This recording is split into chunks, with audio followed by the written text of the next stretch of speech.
بسم الله الرحمن الرحيم. أجعلتم سقاية الحاج وعمارة المسجد الحرام كمن آمن بالله واليوم الآخر وجاهد في سبيل الله لا يستوون عند الله والله لا يهدي القوم الظالمين. الذين آمنوا وهاجروا وجاهدوا في سبيل الله بأموالهم وأنفسهم أعظم درجة عند الله وأولئك هم الفائزون. يبشرهم ربهم برحمة منه ورضوان وجنات لهم فيها نعيم مقيم خالدين فيها أبدا إن الله عنده أجر عظيم. صدق الله العظيم. بسم الله الرحمن الرحيم. الحمد لله رب العالمين، والصلاة والسلام على سيدنا محمد وعلى آله وأصحابه أجمعين. اللهم علمنا ما ينفعنا وانفعنا بما علمتنا واجعلنا عندك من المهتدين من المخلصين يا رب العالمين. اللهم ثبت أقدامنا وانصرنا على من ظلمنا وعادانا وثبتنا في رباطنا يا ذا الجلال والإكرام. بالأمس أيها الأحباب الكرام كنا نرابط على هذا الحاجز، حاجز الطراف، وهو من النقاط المتقدمة على معسكر الحامدي على مسافة وعلى بعد كنا نرابط عليه. واليوم بفضل من الله سبحانه وتعالى ومنة من الله عز وجل وتأييد ونصر من الله سبحانه وتعالى، إذ وما النصر إلا من عند الله إن الله عزيز حكيم. اليوم نرابط في حاجز الطراف، كنا نرابط عليه، اليوم نرابط فيه، وغدا إن شاء الله تعالى رب العالمين ماضون إلى باقي الحواجز المتواجدة، حواجز النظام المجرم الفاسد الذي كان يروع أهلنا وأولادنا ونساءنا في القرى المجاورة وفي كل مكان، وماضون على هذا السبيل وعلى هذا الحال حتى نكمل مسيرتنا بإذن الله رب العالمين وننتهي من نظام بشار الأسد في كل شبر في سوريا الحبيبة. الجهاد من أعظم ما يتقرب به العبد إلى الله سبحانه وتعالى، بل جعله النبي صلى الله عليه وسلم أعلى مرتبة في الإسلام، أعلى ذروة في الإسلام هو الجهاد في سبيل الله سبحانه وتعالى. قال عليه الصلاة والسلام: رأس الأمر الإسلام وعموده الصلاة وذروة سنامه الجهاد في سبيل الله. ذروة سنام الإسلام، أعلى منطقة، أعلى نقطة في الإسلام هي الجهاد في سبيل الله عز وجل. ومن الجهاد في سبيل الله الرباط في سبيل الله، الرباط، والرباط كما نعلم كما هو حالنا الآن الإقامة على ثغر من ثغور المسلمين، وهذا ثغر من ثغور المسلمين. الثغر هو المكان الذي تخاف أن يتقدم منه العدو إليك، فيجب عليك أن تقيم عليه وأن تجلس فيه وأن تحرس فيه حتى لا يتقدم العدو من هذا الثغر إلى ديارنا وإلى أهلنا ويحتل أرضنا.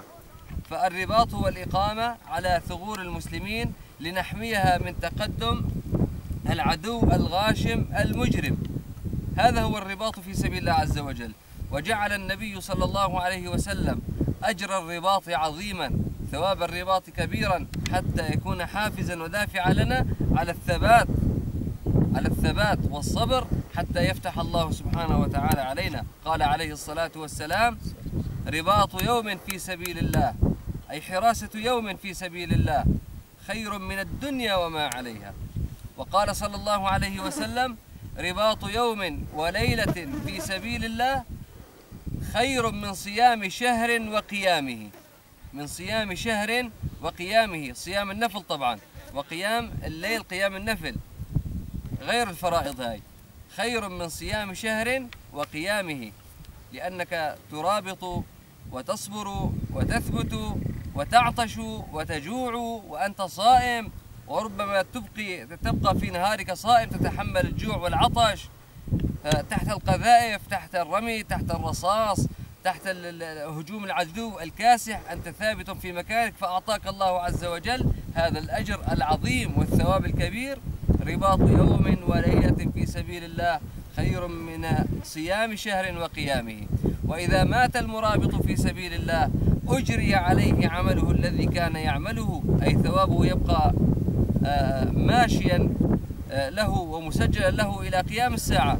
أجري عليه عمله الذي كان يعمله ورزقه وأمن من الفتان. أمن من الفتان، إذا مات المرابط في سبيل الله سبحانه وتعالى يقيه الله سبحانه وتعالى من فتنة القبر، من سؤال الملكين، من هذا الامتحان الصعب في القبر، يرفع عن المرابط في سبيل الله عز وجل. فنسأل الله سبحانه وتعالى أن يجعلنا من المرابطين في سبيل الله حقا.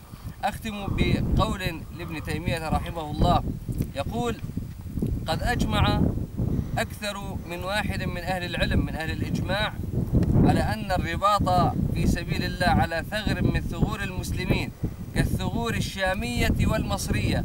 يقول في زمانه الثغور الشامية والثغور المصرية. الآن نحن في الثغور الشامية.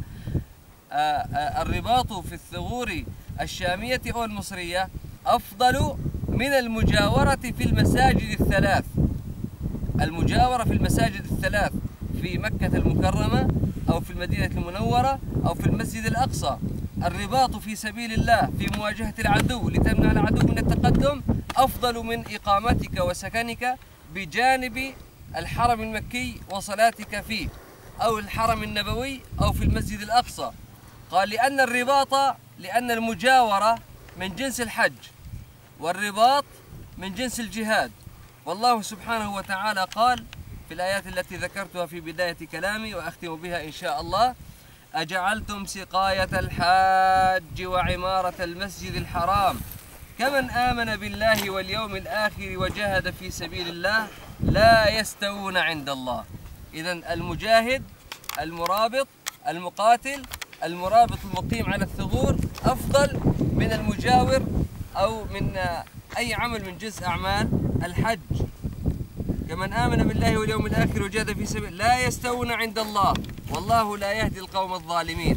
الذين آمنوا وهاجروا وجاهدوا، اللهم اجعلنا من المجاهدين، قولوا آمين. وجاهدوا في سبيل الله بأموالهم وأنفسهم أعظم درجة عند الله وأولئك هم الفائزون. قال: يبشرهم ربهم برحمة منه ورضوان وجنات لهم فيها نعيم مقيم خالدين فيها أبدا إن الله عنده أجر عظيم. اللهم لا تحرمنا الأجر على هذا الرباط يا رب العالمين، وأنت أعظم من ذلك وأكرم من ذلك يا أكرم الأكرمين. اجعلنا عندك من الصادقين، اجعلنا عندك من المخلصين، ثبت إخواننا المجاهدين في سبيلك، ألق الرعب في قلوب أعدائنا يا ذا الجلال والإكرام. تقبل منا رباطنا وجهادنا وصيامنا في هذا الشهر العظيم المبارك، شهر رمضان، شهر الفتوحات والانتصارات، يا حنان يا منان. والحمد لله رب العالمين، وصلى الله على سيدنا محمد وعلى آله وأصحابه أجمعين. جزاك الله خيرا. الله يجزيك الخير يا شيخ.